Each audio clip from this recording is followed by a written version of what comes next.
The sun rising over our capital city the day after the 2023 legislative session came to a close. And now many of us are looking back at what was accomplished over the session. The checklist includes huge new investments and substantial new taxes. Fox 9's Corin Hoggard is live for us at the Capitol. Corin, some records set here and new laws with major impact.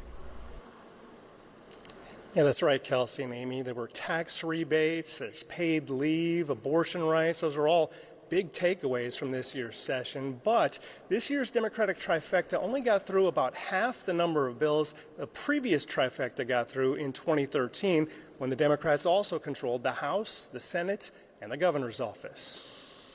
Democrats met most of their legislative goals as the session wrapped up Monday night. I think we were able to get things done because, elections matter, and Minnesotans elected representatives to represent them that had the same values. Representative Cedric Frazier chairs the Posse Caucus, made up of people of color and indigenous legislators. They celebrated bills investing in education and health equity, as well as criminal justice reform, including gun control and a near-total ban on no-knock warrants. In all, the House and Senate passed 75 bills this session.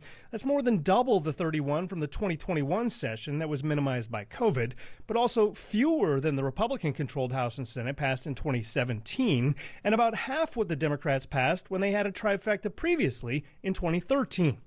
Representative Esther Abaje says they focused on transformational legislation, especially focusing on investing in communities often left behind. Protect our housing, increase our access to education, keeping our communities safe, healthcare, and legalizing cannabis in a way that did not leave us behind. They also came in with a $17.5 billion surplus and delivered the state's biggest ever budget at $71.5 billion, well beyond previous marks. Republicans called this one of the most partisan sessions ever. They criticized Democrats for approving new taxes, like a gas tax and a metro sales tax, and warned the taxes and new spending could crash the state's thriving economy. You look at the burden this is going to be putting on Minnesota families and businesses, and you wonder, is this going to be sustainable in the long term?